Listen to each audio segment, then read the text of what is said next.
Hey guys, welcome to my YouTube video. Turkey says it is getting ready to launch a massive assault on Kurdish forces on the other side of the border with Syria, potentially putting it in direct conflict with its NATO ally, the United States.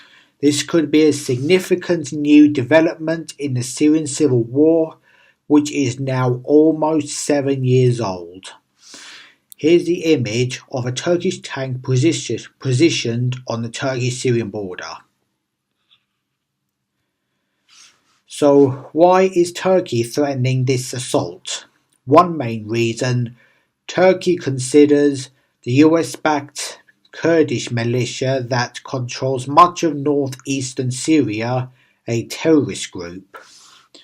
Turkey says the militia is an extension of a Kurdish rebel group it has fought for decades and wants to prevent it from consolidating its hold on Syrian territory.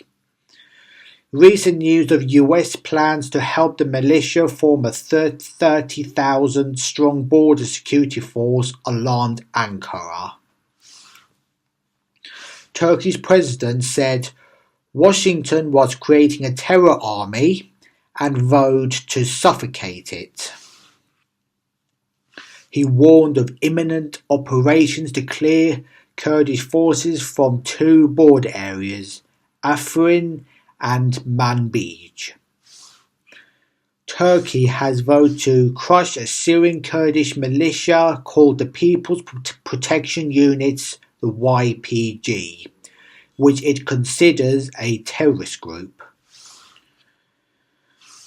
Turkish President Recep Tayyip Erdogan says it is an extension of the banned Kurdistan Workers' Party, the PKK, which has fought for Kurdish autonomy in Turkey for 3 decades.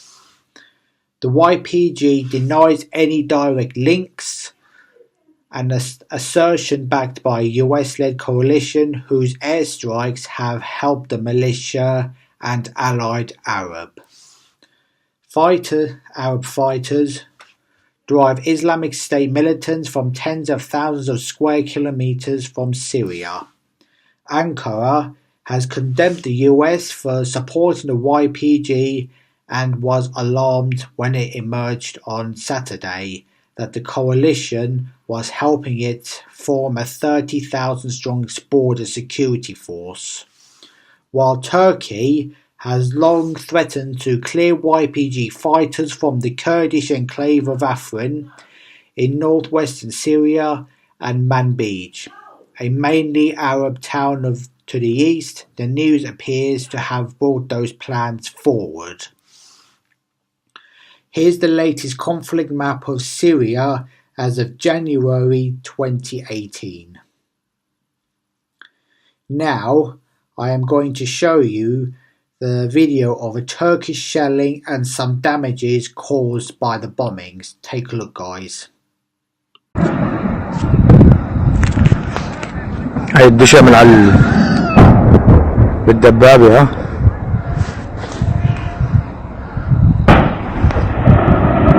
شايفين هاي هلا بقفا بيتي اللهم سدد الرمي شايفين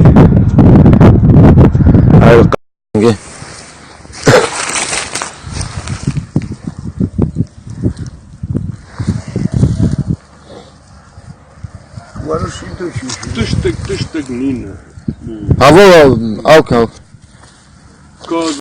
So that's the video of the Turkish shelling and some damages caused by the bombings in northwest Syria.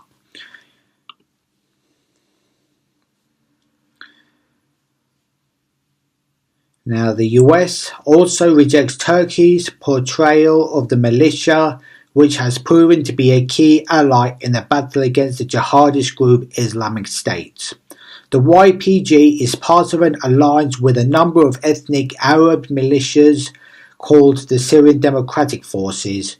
With the help of US airstrikes, its fighters have captured tens of thousands of square kilometers from IS. What's happened most recently?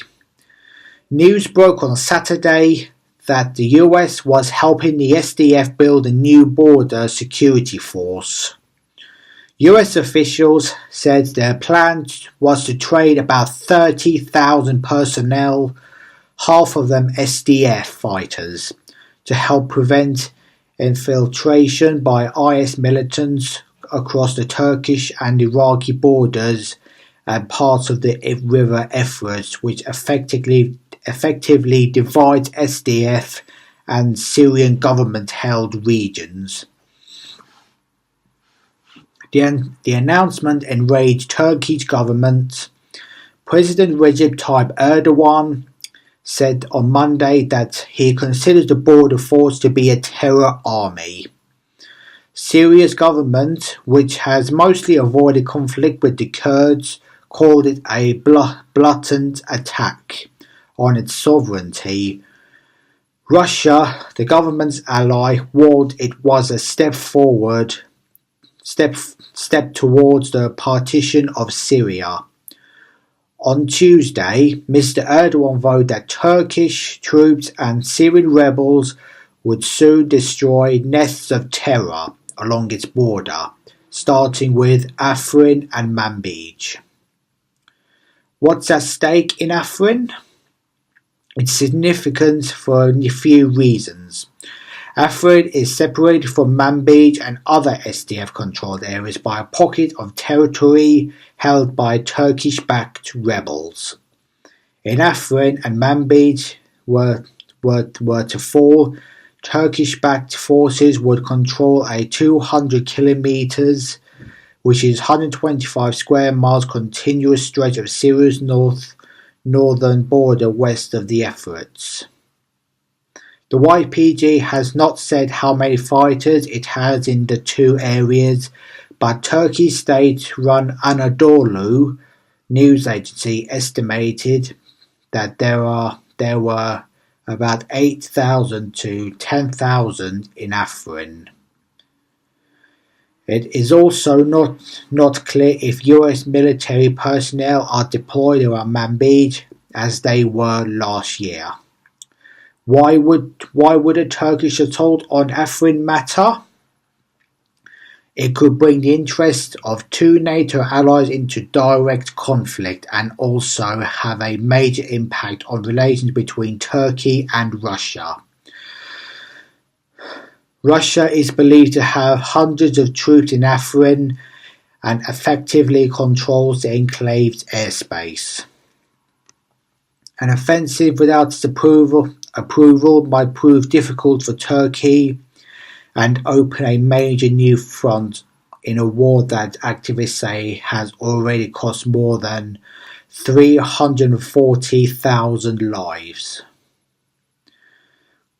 Conversely, as this piece explains, if Russia were to give tacit approval to the incursion, it might bring Moscow and Ankara closer together and have implications for Turkish relations with the West. Secondly, a siege of Afrin could have grave humanitarian consequences. Kurdish officials say there could be 1 million people living in Afrin. Leaving an enclave surrounded by territory held by the Syrian government and mountains would be difficult. A spokeswoman for the UN's refugee agency told the BBC that they had not yet received reports of people leaving Afrin, but that it was prepared to help if needed. So guys, that's the latest news I have today about what's happening in on the northern Syria border and Turkey. So we don't know what's going to happen, but what we do know right now is that Turkish army is shelling the Kurdish-held territory in northern Syria, and we think that Turkey and America might go into conflict because there are American military presence in Kurdish-held territory in northern Syria, and I am worried what's happening because I live in Turkey. But when I have more news, guys, I'll keep you guys posted. So, guys, thank you so much for watching. I hope you all had a great evening, and I hope to see you guys tomorrow.